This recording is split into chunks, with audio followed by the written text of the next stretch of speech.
ፈቃዱም ቢሆን ዛሬ ልንመልሰው የሚገባው ጥያቄ ጥያቄ ነው። በሕይወታችሁ ይህንን ነገር ላድርገው አላድርገው የሚል ጥያቄ ከመጣባችሁ መፍትሄው ምንድን ነው?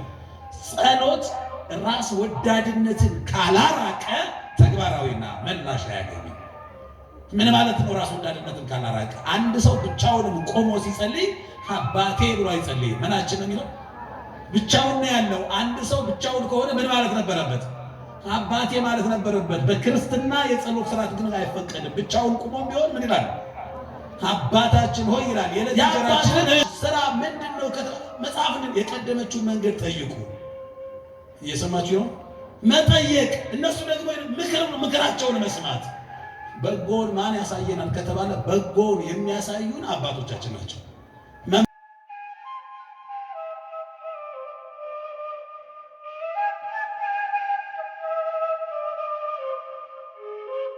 ቅዱስ አሐዱ አምላክ አሜን።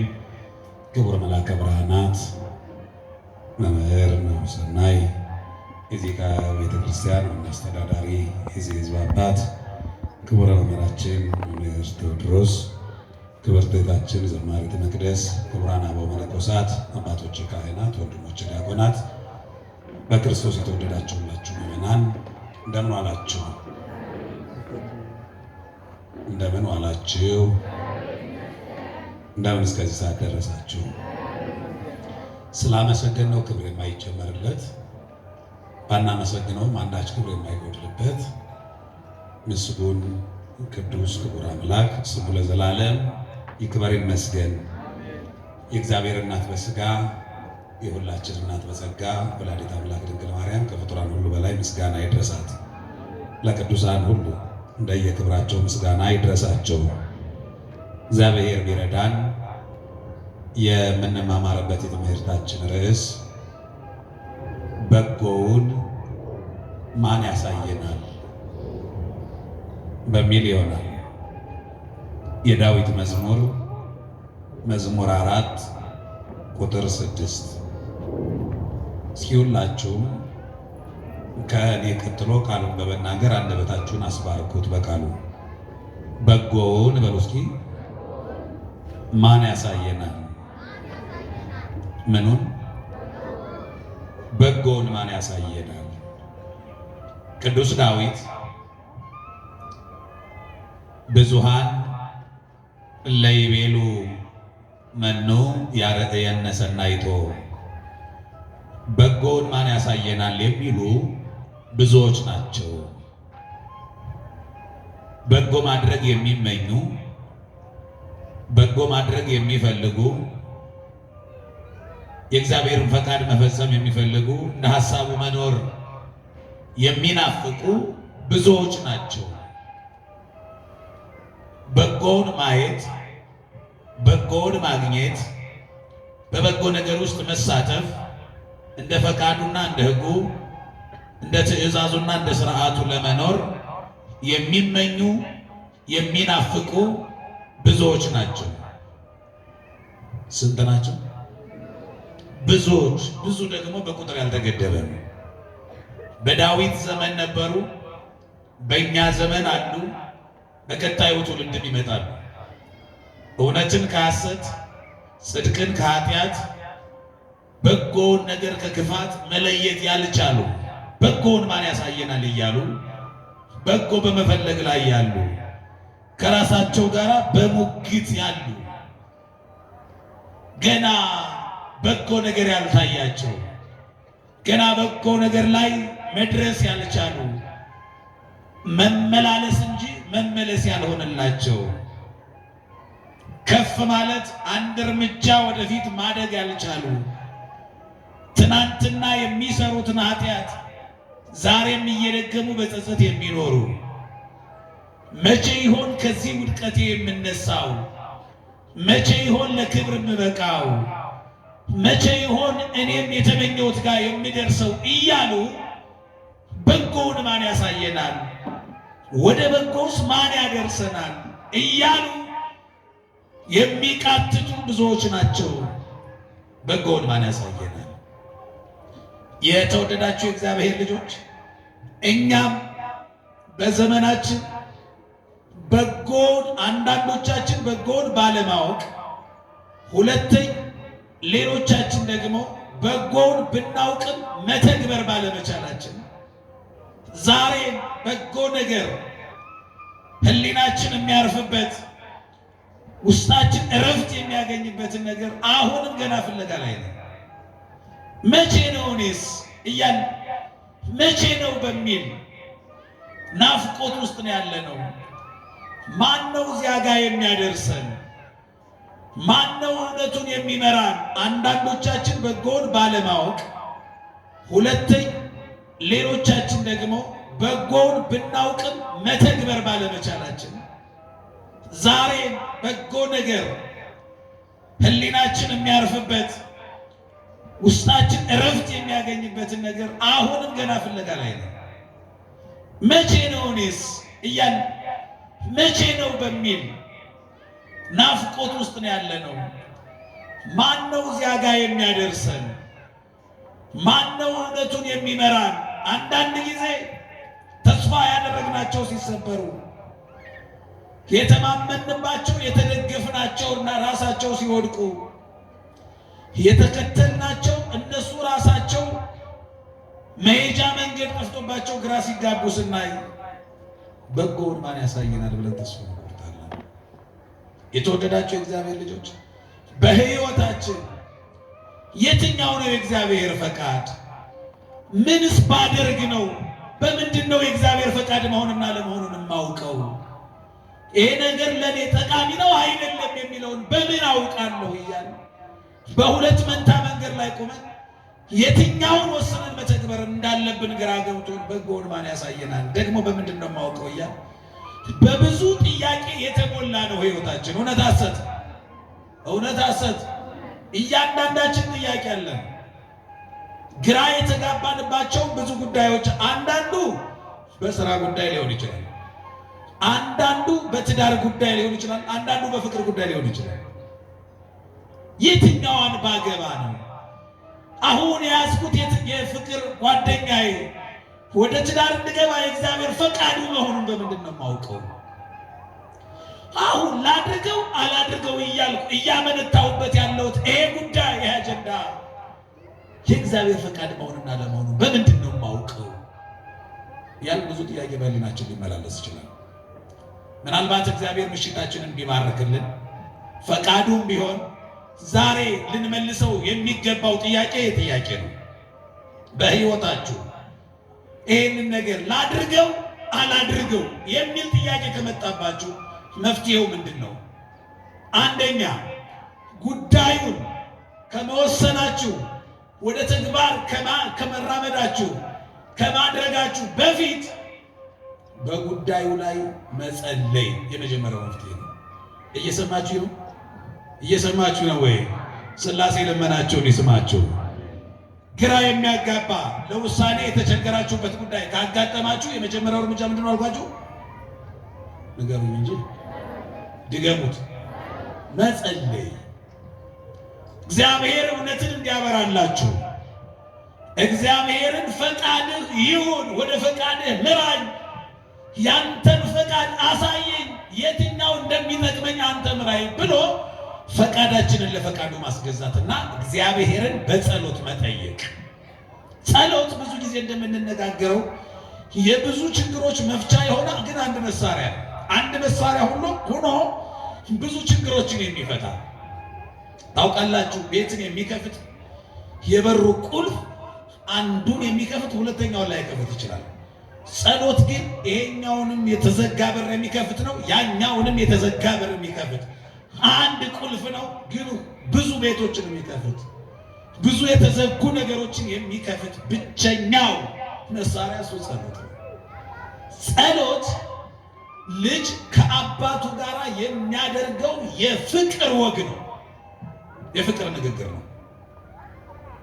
የፍቅር ንግግር ነው ጸሎት። ይኸው ንግግራችሁን ስትጸልዩ የጋራ ጸሎታችን ምዕራገ ጸሎት የምንለው የጸሎቶቹ ሁሉ ማሰሪያ ቁንጮ መደምደሚያ ራሱ መድኃኔዓለም እናንተ በምትጸልዩ ጊዜ እንዲህ ብላችሁና እንዲህ አድርጋችሁ ጸልዩ ብሎ ያስተማረው የጸሎት ሞዴል አለ አባታችን ሆይ የምንለው ማለት ነው። በቃ ይሄ ጸሎት የየትኛውም ስርዓተ አምልኮ ማሰሪያ ነው። ኪዳንም ከተደረሰ መደምደሚያው ማን ነው? አባታችን ሆይ በሉ እንጂ ድገሙት፣ ሰልሱት። ቅዳሴም ከተቀደሰ ማሰሪያው ምንድነው? ኪዳንም ከተደረሰ ማሰሪያው ምንድነው? ጸሎትም ከጸለይ ማሰሪያው ምንድነው? ጉባኤም ከተዘረጋ ማሰሪያው ምንድነው? አባታችን ሆይ። ይሄ ጸሎት የጸሎት ሳምፕል፣ ይሄ ሞዴል እንዴት መጸለይ እንዳለበት ራሱ መድኃኔዓለም ያስተማረው የጸሎት ክፍል ነው። ይሄንን ጸሎት ስትመረምሩት በውስጡ 5 ፍሬ ቁም ነገር አለው። እሱ ርዕሰ ጉዳይ ላይ አንገባም ርዕሳችን ስላልሆነ፣ ግን በርዕሳችን ውስጥ ከምናየው አንዱ መፍትሄ ጸሎት ስለሆነ ጸሎት ምንድነው ካልን ጨምቀን ስናየው ልጅ ከአባቱ ጋር የሚያደርገው የፍቅር ንግግር ነው። ምናችን ሆይ ነው የምንለው እኛ ምንድነን ማለት ነው? እሱ የምናናገረው ማን ነው? አባት ነው ማለት ነው። በጣም ጥሩ። በጸሎት ጊዜ ብዙ ጊዜ እንደምንናገረው በጸሎት ጊዜ እኛንን የምንናገረው ማን ነው የሚሰማው? እግዚአብሔር ሰምቶ ይመልሳል። በወንጌል በጉባኤ በቅዳሴ በሰዓታት በማህሌት በኪዳን ጊዜ ደግሞ ማን ይናገራል? እግዚአብሔር ይናገራል፣ እኛ እንሰማለን። ጸሎት እንዳልኳችሁ የፍቅር ወግ ከሆነ መንፈሱን መርምሩት። አባታችን ሆይ የምን ቋንቋ ነው? የልጅነት ቋንቋ ነው። አባ እያለ የሚጣራ ምንድን ነው? ልጅ ነው። ቀጥሎ ስታዩት የዕለት እንጀራችን ምን በለን? ይሄ ቋንቋ የምን ቋንቋ ነው?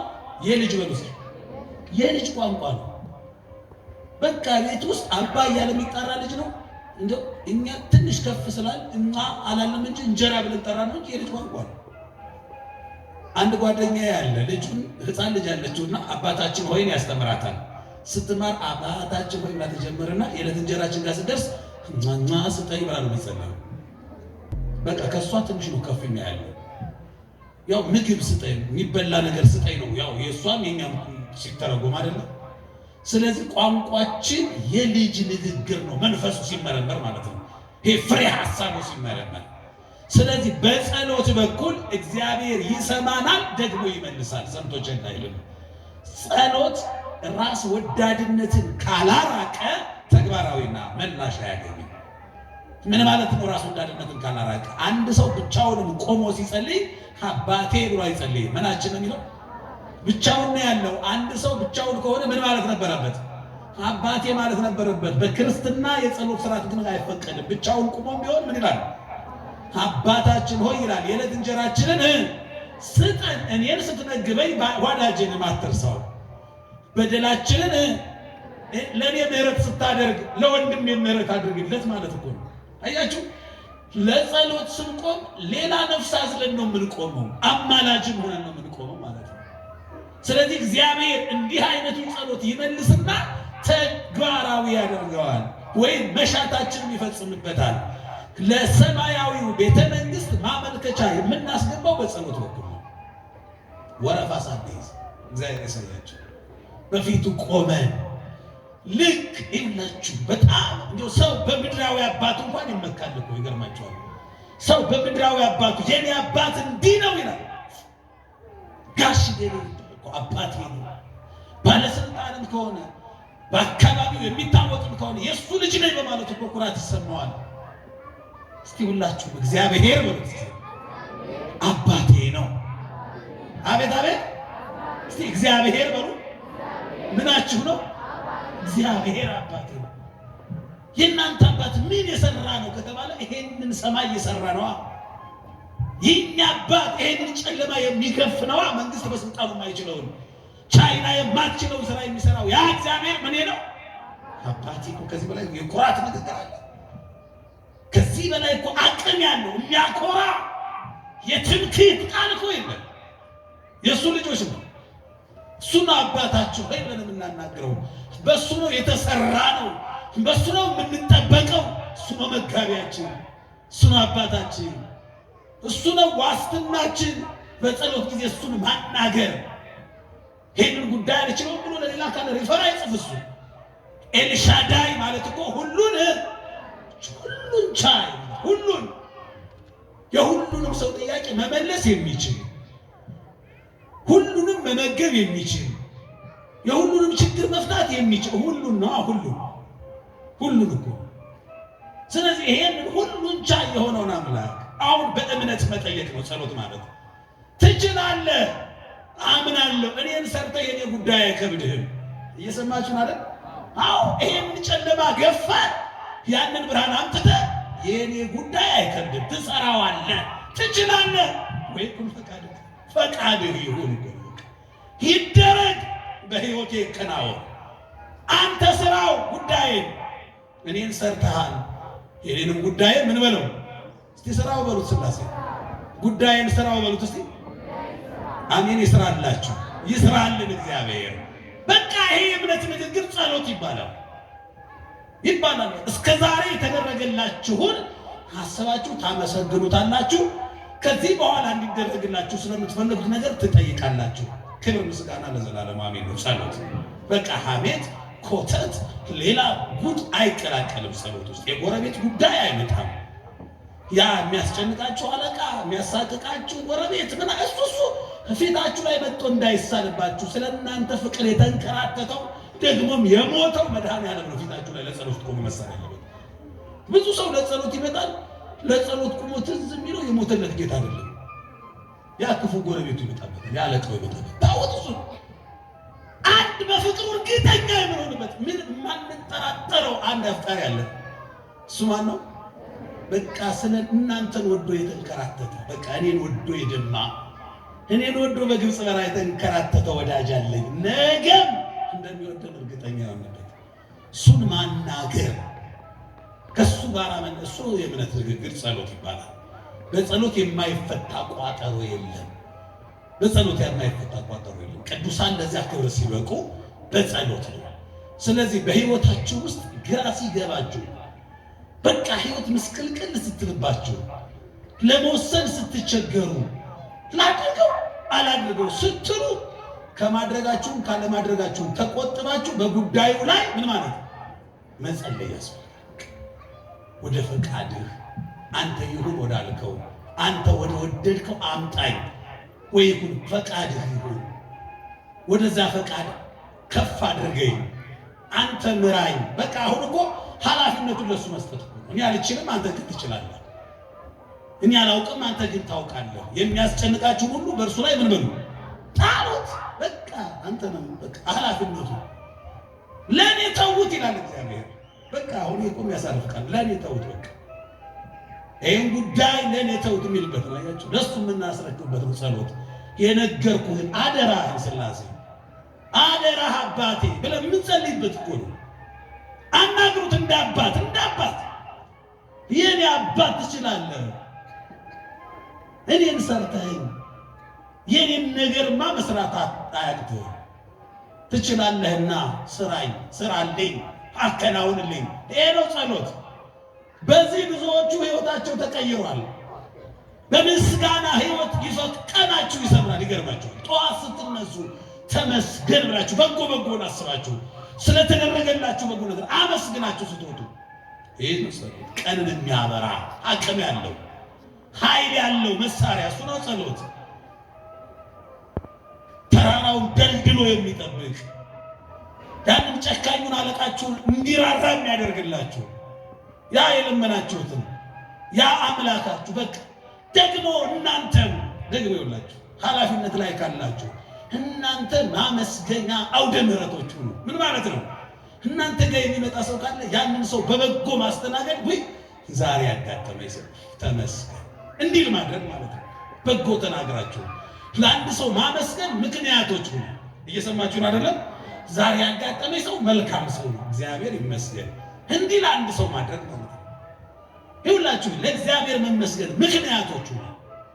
ለእንባ መፍሰስ፣ ለትዳር መበተን ምክንያታችሁ ይሄ የሰይጣን ተባባሪ መሆን ነው። ስለዚህ ጸሎት እነዚህ የህይወታችን መንገዶች የሚያሰምር፣ የሚያስተካክል፣ የሚደለድል መሳሪያ ነው ጸሎት። ተማሪ ሁኑ፣ ሰራተኛ ሁኑ፣ ምንም ሁኑ ይሄ መሳሪያ የማያስፈልገው የለም። ይሄ መሳሪያ የማያስፈልገው የለም። ስለዚህ በጸሎት መሳሪያነት ረቂቁን ጠላታችንን ድል እናደርገዋለን። ይህንን ማድረጉ የመጀመሪያው መፍትሄ።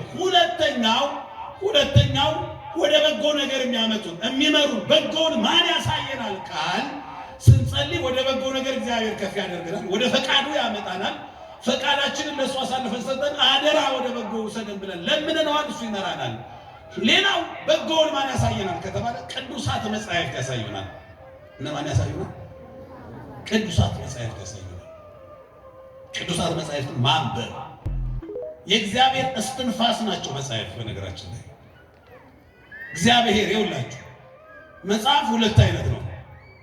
መጽሐፍ ቅዱስን ልናነብ እንችላለን፣ ውዳሴ ማርያም ልንጸልይ እንችላለን። ሁለቱ መጽሐፍ ይዘርጋ እንጂ ዓላማው ይለያያል። እንዳልኳችሁ ውዳሴ ማርያም ዘርግተን የምናነብ ከሆነ ማንም የሚናገረው እግዚአብሔር እንዳለ አባታችን ሆይ የሚለው ነው ውዳሴ ማርያም እንግዲህ ማለት ነው አይደለም። ቅድስት ሆይ ለምኝልን የሚለው አይደል ውዳሴ ማርያም ማለት ይሄ ብሎ እግዚአብሔር ለምነን እንዴ። ስለዚህ በጸሎት ጊዜ ማንም የሚናገረው ብለናል፣ እኛንን የምንናገረው። መጽሐፍ ስናነብ ደግሞ ቅዱሳት መጻሕፍትን ስናነብ መጽሐፍ ቅዱስ ስናጠና ደግሞ ማንም የሚናገረው እግዚአብሔር ነው የሚናገረው። እግዚአብሔር ሲናገር መስማት ያስፈልጋል። ብዙዎቹ ብርታታቸው ተጽፏል መጽሐፍ ቅዱስ ላይ፣ ብዙዎቹ ድክመታቸውን ተነግሯል። መጽሐፍ ቅዱስ በነገራችን ላይ በቃ በመንፈሳዊ ሕይወታቸው የተመሰከረላቸው ሰዎች ብቻ የተጻፈበት አይደለም። መጽሐፍ ቅዱስ ላይ የሰይጣን ንግግርም ተጽፏል። መጽሐፍ ቅዱስ ላይ የኃጢአተኞች ኃጢአታቸውን ተጽፏል። መጽሐፍ ቅዱስ ላይ የእግዚአብሔርን ቃል ተጽፏል። መጽሐፍ ቅዱስ ላይ የተጻፈው ቃል በሙሉ የእግዚአብሔር ቃል ብቻ አይደለም። የሰዎች ቃል አለ፣ የሰይጣን ቃል አለ፣ የእግዚአብሔር ቃል አለ። የሰዎች ጽድቅ አለ፣ የሰዎች ኃጢአትም ተጽፏል። ዳዊት ውድቀቱን ተጽፏል፣ ትንሣኤውን ተጽፏል፣ እረኝነቱን ተጽፏል፣ ንግስናውን ተጽፏል። ለምንድን ነው እንደዚህ የተጻፈው ከተባለ ውድቀታቸውን አይተን እኛ እንድንማርበት እንዳንወድቅ፣ ያንን የውድቀት ስራ ወደ ፈተና የሚወስደውን ያንን እንዳንሰራ። ብርታታቸው ደግሞ የተጻፈው ለምንድን ነው? ብርታታቸውን እያየን እኛም እንድንበረታ። ይሄ ተጽፏል። ሰይጣን በምን እንደተሸነፈ፣ ምን ጠየቀ፣ ምን ተመለሰለት፣ በምን ቃል ነው የተመታው፣ ያንን ቃል ይዘን አሁንም እኛ በዚያ መሳሪያነት እንድንመታው ነው።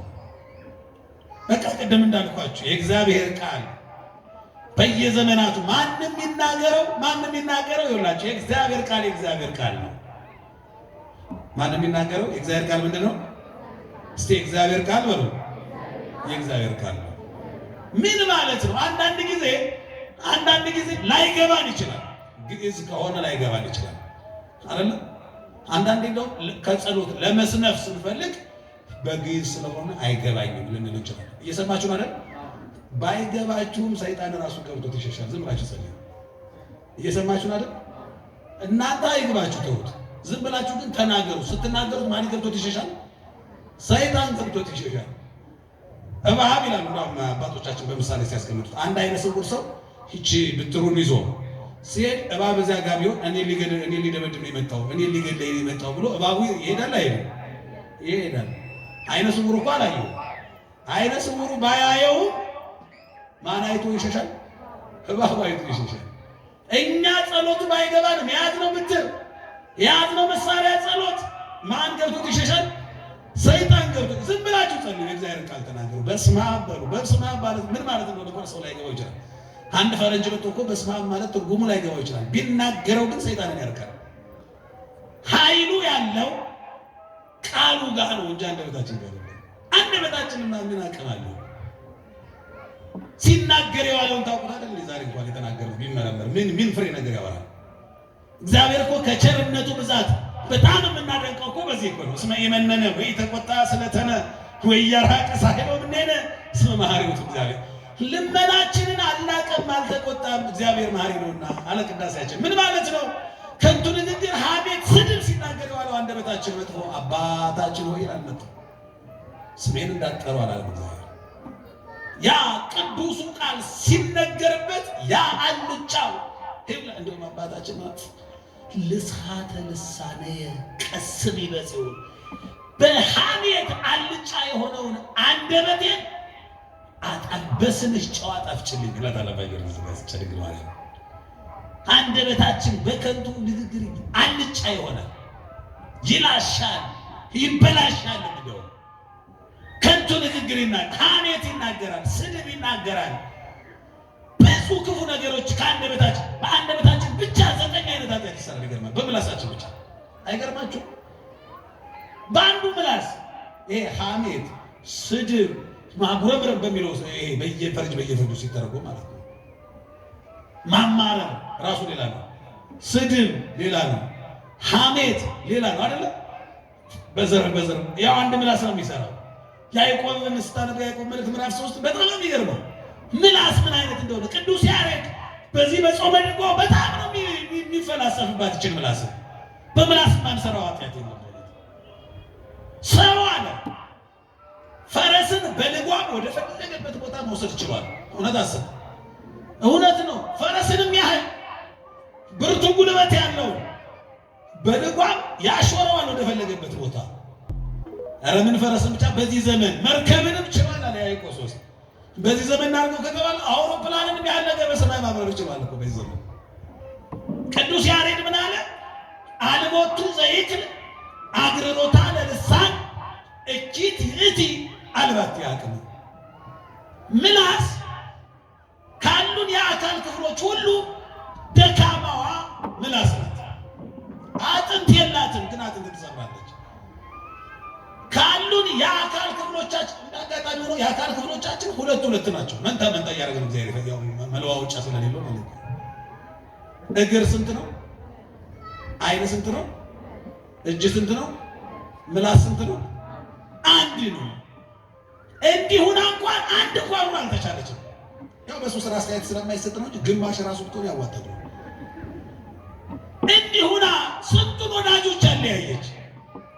እንዲህ አንድ ሆና ስንቱን ፍቅረኛሞች ለያየች ባሉባልታ። እንዲህ አንድ ሆና ስንቱን ቅስሙን ሰበረች። እንዲህ አንድ ሆና ስንቱን ወዳጆች አለያየች። ይሄ የምታዩት ጦርነት በሙሉ መነሻው ምላስ ነው። ስለዚህ ቅዱስ ያሬድ ምን አለ? ሰው ፈረስን በልጓም ወደ ፈለገበት እየወሰደ መርከብን በመቅዘፊያ ወደ ፈለገበት እየወሰደ ብዙ ነገሮችን መቆጣጠር እየቻለ አልቦቱ ዘይክል አግርሮታ ለልሳን ምላሱን መቆጣጠር ግን አልቻለም ማለት ነው። ማናት ምላስ ካልከኝ እኪት ይእቲ አልባቲ አቅም የላትም እኮ አቅም የላትም። እግዚአብሔር ያሳያችሁ አሁን የምላሳችንን አቅም። ትኩስ ሻይ እንኳን ለመጠጣት እኮ ባንዴ የምትቆስል እኮ ናት። በቃ ሌላ ነገር እንግዲህ ፀሐይ አይመታት እሷ ብርድ የለ እሷ ጋር በእንክብካቤ የምትኖር የአካል ክፍል ናት። ነገራችን ግን እኪት ይእቲ አልባቲ አቅም እንዲሆና ብዙዎችን አቅም ያሳጣች፣ የብዙዎችን ሞራል ያደቀቀች፣ የብዙዎችን ሕሊና ቅስም የሰበረች እሷ ናት። ታዲያ ምን ያደርጋል? ጾሙ ይህችን ነገር ሳንቆጣጠር ምላስን ሳንቆጣጠር። ጾም እኮ ማለት አለ ምግብ አለመብላት ብቻ አይደለም። ጾም ማለት ምግብ አለመብላት እኮ አይደለም። የሰው ስጋ በሐሜት አለመብላት ጭምር ነው። የሰው ደምን በሐሜት አለመጠጣት ነው። ስለዚህ ምን አለ? ባለመብላትማ እኮ ሰይጣንም እኮ በልቶ ያውቁ ስለዚህ እህል በአፉ ዙሪያ ያውቅ። ግን ምግብ ባይበላም በጎ ነገርም እሱ ጋር የለም። ይጾማል ማለት ነው፣ ግን በጎ ነገር የለውም። እናንተ መጾማችሁ ከእህል ብቻ ከሆነ ሌላው ክፋታችሁ እንዳለ ከሆነ ከሰይጣን ምን ተለያችሁ? ሰይጣንም አይበላም፣ እናንተም አትበሉም። ሰይጣንም ክፉ ነው፣ እናንተም ክፉ ናችሁ። ምንድነው ልዩነቱ ታዲያ? ከክፋትም ጾሙ እንዲህ አለ። ቀጠለና በሌላው ምዕራፍ ይጹም አይን፣ ይጹም ልሳን፣ እዝንኒ ይጹም እምሰሚያ ህሱም። አዎ አይናችሁ ክፉ ከማየት፣ ጆሮአችሁም ክፉ ከመስማት፣ አንደበታችሁም ክፉ ከመናገር ምን ይበል ይጹም ካለ በኋላ ይሄ ጾም ግን ቅበላም ፋሲካም የለው። ታውቃላችሁ ከስጋ ነው አሁን ምን ጾመው። ከስጋ ግን ከፋሲካ በኋላ እንፈታለን፣ ስጋ መብላት እንችላለን አይደል? ሐሜት መስማት ግን አሁን ተፈቷል ብሎ ሐሜት የሚፈቀድበት ጊዜ የለም። ስጋ የሚበላበት ጊዜ አለ። ይሄ አቂበ ሕዋሳት የምንላቸው ጾሞች ግን ወደ ክፉ መንገድ መሄድ፣ ክፉ መስማት፣ ክፉ መናገር ግን ቅበላም የለውም። ከመግባቱ በፊት እስኪ ብለን ማናደርገው ጾሙ ሲወጣም ይሄ ጾም ይቀጥላል ማለት ነው። የዘላለም ጾም ነው። ዓይን ባለ ዘመን ሁሉ ዓይን ክፉ አይ፣ ጆሮ ባለ ዘመን ሁሉ ጆሮ ክፉ አይስማ፣ አንደበት ባለ ዘመን ሁሉ አንደበት ክፉ አይናገር ማለት ነው። ይሄ ጾም ይውላችሁ እናስፋው ካል ጾም የመጀመሪያዋ ሕግ ናት። እስቲ ጾም ምንድን ናት? ድገሙልኝ። ጾም ምንድን ናት? እግዚአብሔር ሰውን ፈጥሮ ለመጀመሪያ ጊዜ ያዘዘው ትእዛዝ ምን ነው? አትብላ አይደል? እዛ በለስን አትብላ። ሌላ ትእዛዝ እኮ የለም። ያን ዘመን በአዳም ዘመን አትስረቅ የለም፣ አትግደልም አልተባለም፣ አታመንዝርም አልተባለም፣ ምንም አልተባለም። ቢባልም አይሰራም። ይሄ አዳም አሁን አትስረቅ ቢባል በአዳም ዘመን ማን አለና ይሰረቃል? ብቻውን ያለው ሕጉ ራሱ አይሰራ። እግዚአብሔር ሊሰራ የሚችል ሕግ የሚሰራው ማለት ነው። ስለዚህ አንድ ናት ሕጓ። እሷ ምንድን ናት? አትብላ። ያ ማለት ይላሉ ሊቃውንቱ አትብላ ሲለው ጾም እያለ ነው በሌላ ቋንቋ። አለመብላት ማለት ጾም ስለሆነ፣ ስለዚህ በጎውን ማን ያሳየናል? በጾም በጸሎት በሱባኤ ሆነው የተጻፉ መጻሕፍትን ማንበብ ወደ በጎ ይመራሉ። አቅጣጫ ጠቋሚ ናቸው። በዚህ መንገድ ብትሄዱ ይኸውላችሁ፣ ሁሉ ነገር በንግግር ብቻ ላይሆን ይችላል። አንዳንድ ምልክቶች አሉ አይደለ? አንዳንድ ምልክቶች ሹፌር ይኸውላችሁ ተነግሮት ብቻ በምልክት ነው የሚሄደው። በቃ እዚህ ጋር ማቆም ክልክል ነው ከተባለ ክልክል ነው።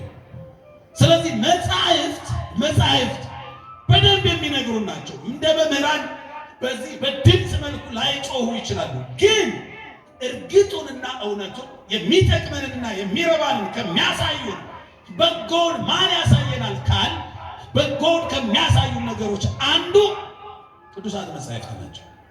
ስለዚህ እነሱን ማን ነው? ሶስተኛው መፍትሄ የቀደሙ ሰዎች ታሪክ መመርመር። በዚህ መንገድ ማን ሄደ፣ ምንስ ገጠመ ብለን መመርመር። በዛ መንገድ የሄዱ ሰዎችን ታሪክ ማጥናት። በዚህ መንገድ ሄደው ሰዎች ከተጓዱ እኛ የምንሄደው ነው የሚገጥመው።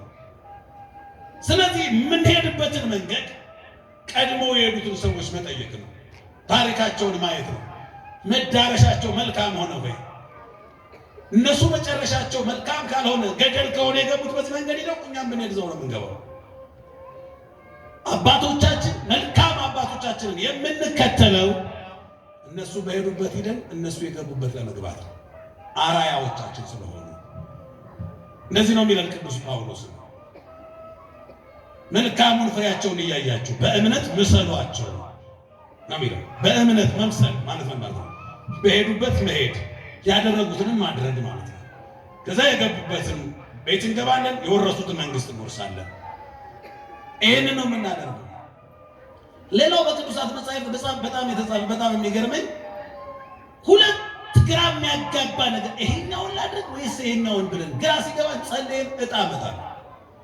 ይሄ በአባቶቻችን የተደረገ ሐዋርያት ያደረጉት ነው። በነገራችን ላይ እየሰማችሁ ነው አይደለም? ሐዋርያት ይሄንን አድርገዋል። ዕጣ አጣጥለዋል። ማትያስና ዮሴፍ የተባሉ ሰዎች አሉ። ሁለቱም ብቁ ናቸው ለአገልግሎቱ። የሚፈለገው አንድ ሰው ነው። ይሁዳ ወጥቷል። በይሁዳ ቦታ ሐዋርያ ሆኖ ማን ይተካ? ሁለት ብቁ ሰዎች አሉ። ምን እናድርግ ሲባል ጸልየው ምን ማለት ዕጣ ማጣጣል። ይሄንን አባቶቻችን አድርገውታል። የሐዋርያት ሥራ ምዕራፍ 1 ቁጥር 26 አንዱ ዕጣ መጣል። ጌታ ሆይ በዚህ መንገድ እውነቱን ምራኝ ብሎ ጸልዮ ማድረግ ነው። አምስተኛው በጎን ማን ያሳየናል ከተባለ አባቶቻችሁ ያሳዩአቸዋል። እየሰማችሁ ነው? የአባቶች ሥራ ምንድነው ከተባለ መጽሐፍን የቀደመችውን መንገድ ጠይቁ። እየሰማችሁ ነው? መጠየቅ፣ እነሱ ደግሞ ምክራቸውን መስማት። በጎን ማን ያሳየናል ከተባለ በጎን የሚያሳዩን አባቶቻችን ናቸው፣ መምህራን ናቸው። የመምህራንና የአባቶቻችን ሥራ አንዱ ስራቸው መንገዱን ማሳየት ነው። ምኑን ማሳየት ነው? እስቲ መንገድ ጠፍቶባችሁ በየት በኩል ነው የሚወስደው ብላችሁ ስትጠይቁ በዚህ ካደረገ ከዛ እንደዚህ ሲላችሁ አመሰግናለሁ አትሉ?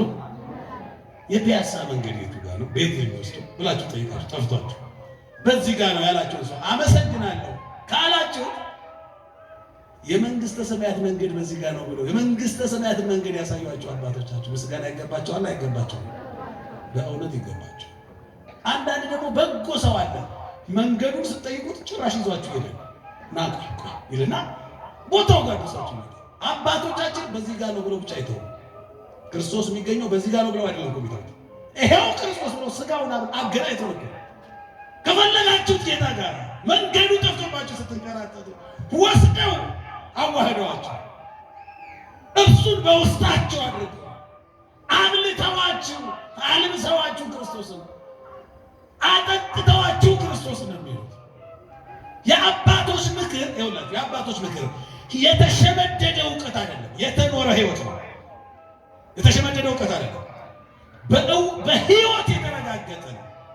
ይኸው አሁን ሰማዕትነት ማለት ይሄ እኮ ነው።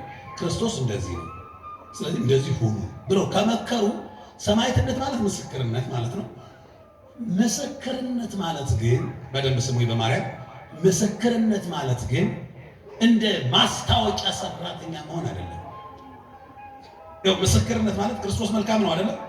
ክርስቶስ መልካም ነው የሚሉ ሰማዕታት መልካምነቱን ቀምሰውት አይተውት ነው፣ ውጤቱን አይተውት ነው። ማስታወቂያ ሰራተኛ ማለት ግን የዚህን ዕቃ ጥሩነት እሱ ሳይጠቀመው በጣም ጥሩ ነው ብሎ በሚያምሩ ቃላቶች አስውቦ መናገር ነው። ሰማዕታት ማስታወቂያ ሰራተኞች አይደሉም፣ ምስክሮች ናቸው። በህይወታቸው አይተውት ተጠቅመውበት እኔ ተጠቅሜያለሁ እናንተም ተጠቀሙ ብለው ለሚወዱት ቤተሰብ በቃ ለሚወዱት ቤተሰብ እኔ የተጠቀምኩትን እኔ ያገኘሁት ባገኘሁት በረከት ተባረኩ ብለው የሚሰጡት ምስክርነት እሱ ነው ሰማዕትነት። ስላዩት ስለተጠቀሙበት እርግጠኞች የሆኑበትን ነገር ነው ለሚወዱት ሰው የሚያካፍሉት ሐሳብ።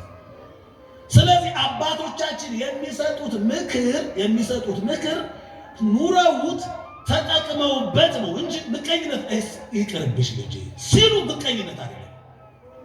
ተሰብረውበታል። ትናንትና እነሱ ከህይወት ተምረውበታል። እነሱ 40 ዓመት ኑረው በህይወት የተማሩትን እኛ በ4 ሰዓት በ4 ደቂቃ ምክር ከሰማናቸው እድሜያችን ያቀልልናል ማለት ነው። በስብራት አንማረም ማለት ነው። በምክር ካልሰማን ግን በመሰበር እንማረዋለን።